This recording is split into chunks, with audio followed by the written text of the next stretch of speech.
Fourth Armada Ghost Book, edited by Mary Danby,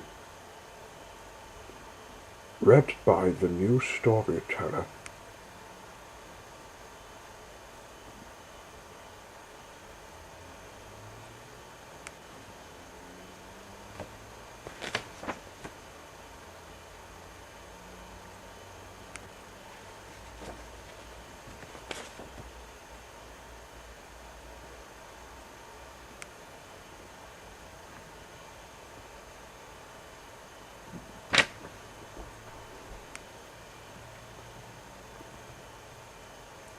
The Ghost Train by Sidney J. Barnes.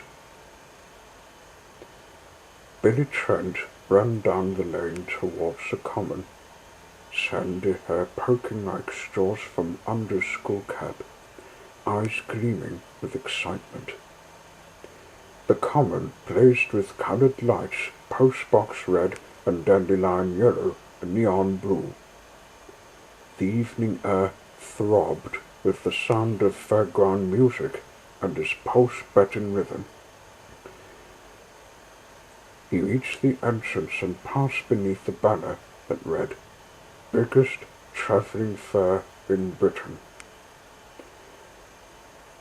A jolly red-faced man, dressed as a clown, called him, "On your own, son. Enjoy all the fun of the fair." Billy nodded eagerly, too excited to speak, for the fair came only once a year, and he'd saved hard for the occasion. Almost a pound's worth of change clutched tight in his pocket. He darted between the coconut shy and the hamburger stand, cherry planes, and swing boats. He paused, fascinated, in front of the merry-go-round, with its pairs of magnificent horses going round and up and down. He stared up in awe at the big Ferris wheel revolving in the sky, trying to make up his mind which to try first. There were dodgem cars and a snaky switchback ride. The music played, fireworks exploded in cascading showers of light. The smell of candy floss tempted him. For Billy, it was the best night of the year, until,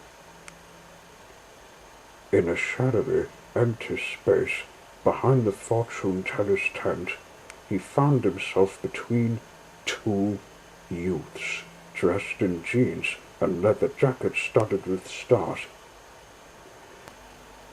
The big one, with the scared face, gripped Billy's arm. "Hi, kid. We'll give you a break. You can power up with us tonight. It's more fun sharing things. I'm Ned, and my mate here, Aunt Sister Hickey." Hickey, fat and pimply, sniggered in a way that gave Billy goose flesh. "Hi, pal. Glad to meet you. Ed and me's broke, and that ain't much fun. So I hope you've got plenty of cash. We're all pals together, see?" Billy shook his head, mute. He had a sinking feeling in his stomach, and his hand tightened round the coins in his pocket as he stared up at the two older boys. He decided he didn't like either of them. Ed's big hand tightened on his arm till it throbbed with pain. "Now, come on, share the loot. Reckon we'll all go on the dodgems first, okay?" Billy gasped desperately. "You're hurting me." "All right. I'll pay for you to have one ride, if you promise to leave me alone after that." Big Ed laughed meanly. "That's no way for a pal to talk. Share everything. That's our motto, ain't it, Hickey?" "You bet. Now then, kid, hand it over." As Billy slowly brought his hand from his pocket, Ed relaxed a fraction, grinning at Hickey. Instantly, Billy twisted like an eel, slipped from Ed's grasp, and ran off as hard as he could go. Little perisher, Ed shouted angrily. Just wait till I get my hands on him. I'll break his flaming neck. With Hickey at his heels, he gave chase.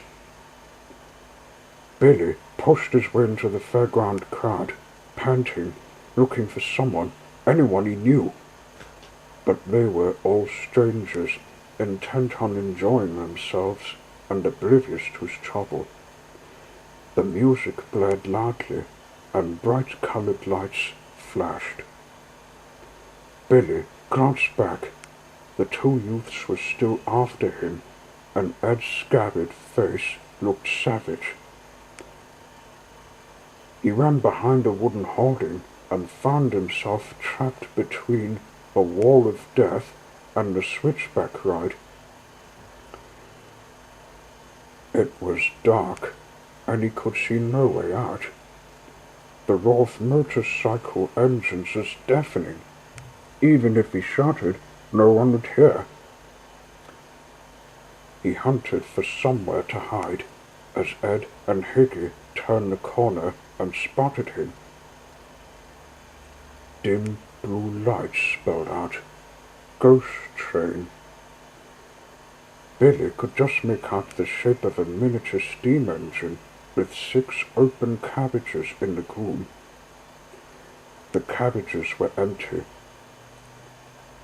There seemed to be no one about, not even at the pay desk. As the train began to move towards the dark mouth of the entrance tunnel, Billy ran forward and sprang into the cabbage nearest the engine. He crouched low, but "There he is!" Ed shouted, pointing. Hickey right behind him. He put on the spurt, and they reached the train in time to scramble aboard the last cabbage. The ghost train gathered speed as it rumbled into the tunnel in the darkness. Billy gulped as he looked up to see the luminous skeleton figure of the engine driver grinning back at him. But he was too scared of his pursuers to be really frightened. Then Ed and Hickey started to climb over the empty cabbages towards him. The track wound, and the cabbages swayed and rattled. Cobwebs brushed Billy's face. An eerie green glow illuminated the tunnel and a tombstone beside the track. The stone lifted, and a cowled figure rose with a dreadful wail. It was night black again, and a woman's scream echoed. In a phosphorescent glow, a headless phantom stalked towards the engine, vanished. Chains clanked, and something evil-smelling dripped from the roof. A bat thing swooped, hissing.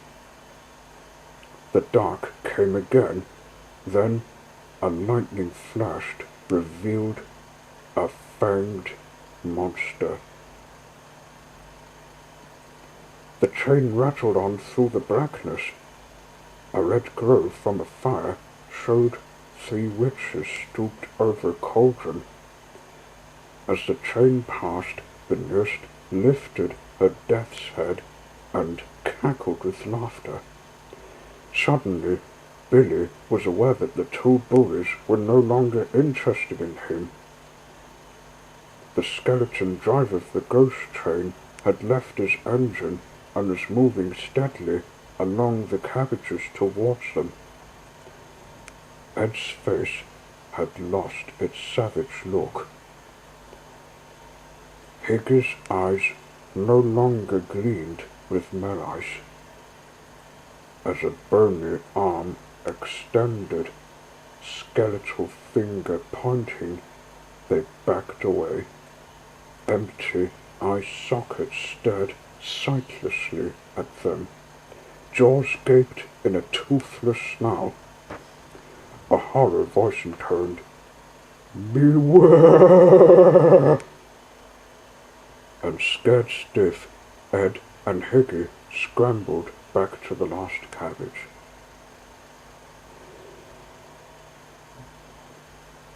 The ride ended, and Billy got away smartly.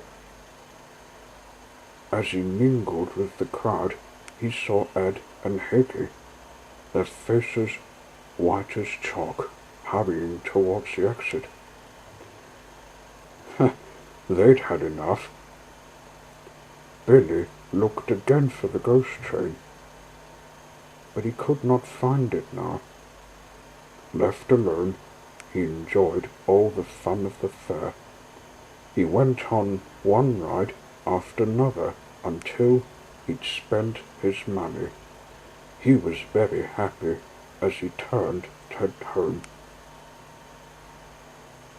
On his way out, the clown called him again.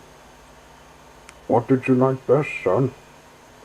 Billy Trent paused and thought. The ghost train," he said. The clown's jolly red face paled. "But there's no ghost train now. Used to be one, with old Tom driving, dressed all in black, with a skeleton painted on. Then one day, a youngster fell off the train, and Tom dived after him. Killed he was, saving the lad after the accident. The boss scrapped it, so you must have dreamed that." But Billy was quite sure he hadn't.